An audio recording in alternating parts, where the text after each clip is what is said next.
Picture this: a church alive with vibrant energy, hands raised high in worship, voices joined in passionate, echoing song. It screams devotion, doesn't it? But what if you looked closer, peered into someone's eyes in that dynamic scene, and glimpsed not a burning fire, but a subtle, profound spiritual emptiness? It forces an unsettling question. Is simply showing up, diligently following every familiar church routine, the same as cultivating authentic faith? We can perfect Sunday attendance, lead insightful Bible studies, and volunteer with unwavering commitment. Outwardly, it's commendable Christianity. Yet, could it be that deep down, for many, the stark truth is something is missing, their hearts haven't changed? This is the uncomfortable reality we often sidestep. The potential chasm between enthusiastic religious activity and genuine, life-altering heart transformation. The critical difference between superficial Christianity and a real, thriving relationship with God. Are we just performing our faith or truly encountering Him? This conversation is vital. If you're ready to explore this disconnect and discover the path to something undeniably real, you'll want to see what we uncover next. The unsettling question: am I performing faith or pursuing God? So you're here. You sense there's more to uncover beyond the surface, and that journey inward, this crucial spiritual self-reflection, often ignites with a raw, unsettling question. Let's be brutally honest, just between us. Have you ever stood in church, sung the hymns, nodded at the sermon, and deep down felt like you were just playing a part? It's a common, yet rarely voiced, internal experience. You know all the right Christianese. The prayers are memorized, the theological points are familiar. Yet, despite all the religious performance and activity, a persistent spiritual dryness can linger, a gnawing sense that real, personal transformation hasn't truly taken root. Imagine someone, let's call them Alex, or maybe it's you, vividly recalling a particular Sunday service. Sunlight streams through magnificent stained glass windows, the choir's anthem soars, and everyone else seems deeply moved, worshiping with authentic relationship. But Alex feels hollow, like an actor on a stage, perfectly executing lines but devoid of the character's true feeling. The external display of faith is flawless. The internal reality, however, feels barren, a questioning of its very authenticity. Is this nominal Christianity all there is? It's like that jarring moment someone described as a personal wake-up call, a sudden, undeniable spiritual nudge that compels you to confront the hard questions. And perhaps you felt that same disquieting whisper, a thought that grows until it demands an answer. Has Jesus Christ truly, fundamentally changed me from the inside out? Or have I simply become incredibly skilled at playing the part of a believer? The weight of this distinction between an external performance and internal reality can be immense. As you grapple with this, the tension builds. You start to recognize the subtle, perhaps even unconscious, Christian mask you've been wearing. It's comfortable, it fits in, but it's not truly you. There's a dawning, painful realization. You know the stories, you can recite the scriptures, you understand how to navigate the church culture. But then, the climax of this spiritual self-reflection hits with devastating clarity, a quiet admission that echoes in the most honest chambers of your heart. Have I genuinely, personally, encountered Jesus? Have I really met Christ in a way that has completely undone me, then tenderly rebuilt me, and set my soul ablaze with an unquenchable fire? The gravity of that admission can feel crushing. Suddenly, all the well-meaning church routines and polished religious performances feel achingly hollow. You might find yourself staring out a window, lost in thought, a single, stark question forming. If this elaborate performance isn't the authentic relationship my soul craves, then what is? Is there actually something more, something real to discover beyond these empty motions? That very question, that deep yearning, is the threshold to a profound search, not for better habits, but for an entirely new heart. That yearning for an entirely new heart, for something real beyond the performance. Where does that search even begin? What if the map, the blueprint for authentic spiritual renewal, has been there all along, perhaps just a little forgotten?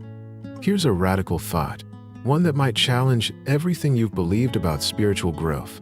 What if the profound change we're so desperately seeking, This deep transformation isn't fundamentally about us gritting our teeth and just trying harder. What if it's about a total, divine overhaul, a spiritual renewal orchestrated by God Himself when we finally let Him take the lead?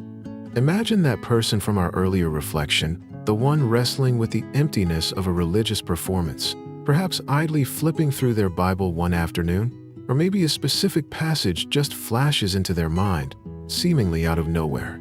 And there it is, like a hidden inscription on an ancient map.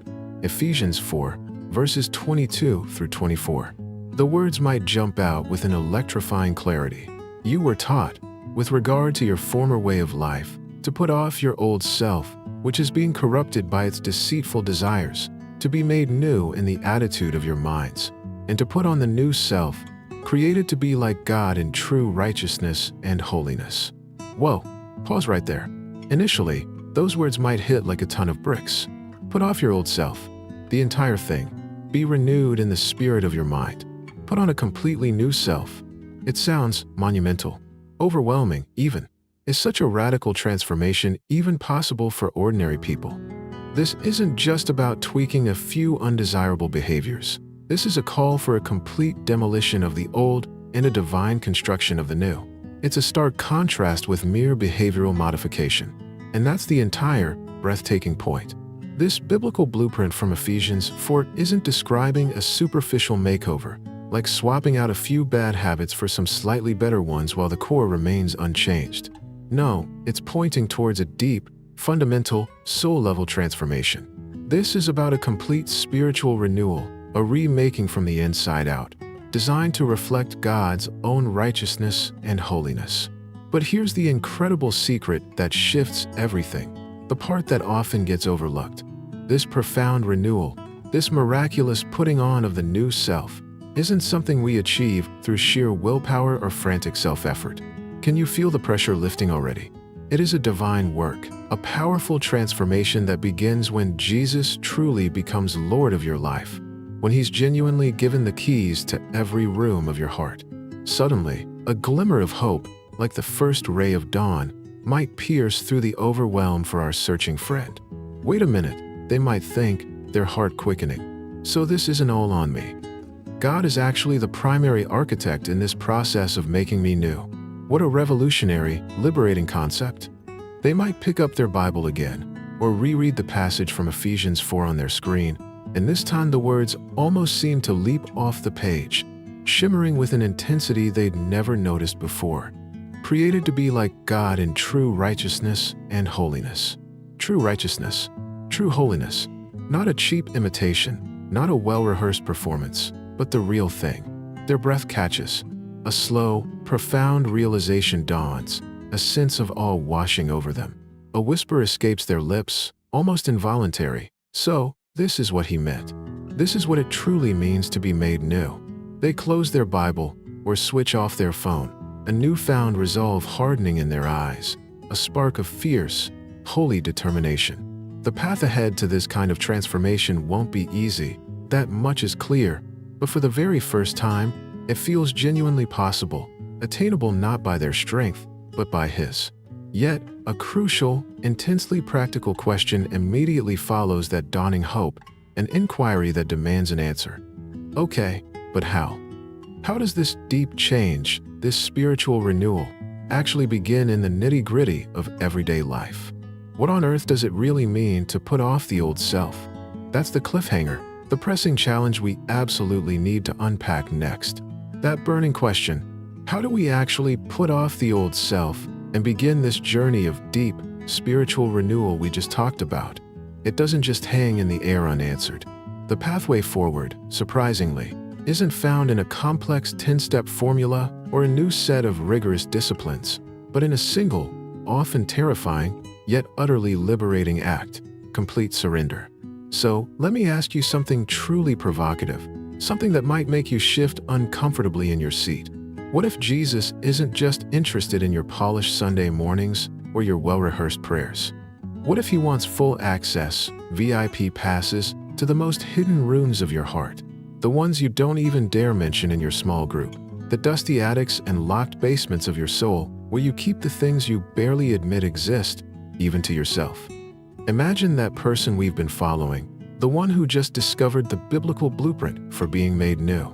They're now contemplating the true cost of this new self. There's an undeniable, magnetic pull towards this authentic change, this promise of inward renewal, but an equally strong wave of fear washes over them. Give him everything. The thought is staggering. The comfort of old, familiar ways, even the dysfunctional ones, the secret sins meticulously hidden away for years, the cherished bitterness that's been nursed in a dark corner of the soul. These things whisper seductive comforts, arguing for their continued existence. It's an intense internal struggle, a tug-of-war between the profound desire for authentic change and the deceptive security of the known, however broken it may be. This is precisely where the challenging, yet liberating, call to stop performing and start surrendering comes into sharp, unavoidable focus. It's about more than just tweaking behaviors. It's about courageously dismantling the entire facade of empty religion, piece by painful piece. It means consciously choosing to let go of that outward routine that lacks any genuine inward renewal. Pause and think about it for a moment. Are there parts of your life, those hidden places, that you've kept cordoned off from Jesus? Perhaps it's a lingering unforgiveness that has its claws in you, a secret ambition that you know isn't aligned with His will, a deep-seated fear that paralyzes your steps, or even a profound brokenness you secretly believe is too shattered for Him to ever touch or heal. Our friend, the one on this journey, is wrestling intensely, truly wrestling, with what surrendering the whole heart actually means. It's not just about offering Jesus their intellectual knowledge, their hours of service, or the sliver of their Sunday mornings. No, this call to surrender demands their actual, unedited life, their deepest pain, their most terrifying fears, their most chaotic and unfiltered thoughts, their very capacity to love, their fragile, often battered trust. Every single room, every hidden place, every locked door. The tension becomes almost unbearable as they stand on the precipice, considering the terrifying freefall of letting go of all control, of finally abandoning that exhausting performance-based faith they've clung to for so long. Then comes the climax, the breaking point, the moment of decision.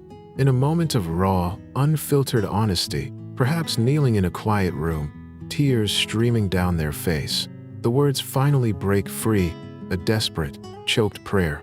Jesus, I'm so tired. I'm completely exhausted from pretending, from this empty religion and its relentless demands. Take it all. Please, just take all of me. Even the parts I'm so deeply ashamed of, the hidden places I thought I'd have to carry to my grave. The surrender is complete. In that very instant of utter vulnerability, something astonishing, almost unbelievable, happens. An unexpected wave of profound peace washes over them, a lightness they haven't felt in years, perhaps ever. The heavy chains of performance-based faith, of trying to earn God's love, seem to just fall away. It's the liberating power of full surrender in action. A significant, palpable shift has occurred. But with this newfound lightness comes a new, almost electric awareness, a question brimming with both awe and a touch of trepidation. He is all of me now, every hidden room, every broken piece. What on earth will He do with it? This very question, this surrender, sets the stage for the most incredible part of the journey yet to unfold. That pivotal question from our friend who finally surrendered everything. He is all of me now, what on earth will He do with it? Doesn't hang unanswered for long. Because when the living God takes full residence, when His Holy Spirit is given free rein, His unmistakable signature starts appearing everywhere, rewriting the very fabric of a transformed life. This is where the journey moves beyond theory and into tangible, daily experience. So, get this straight, because it's a game changer.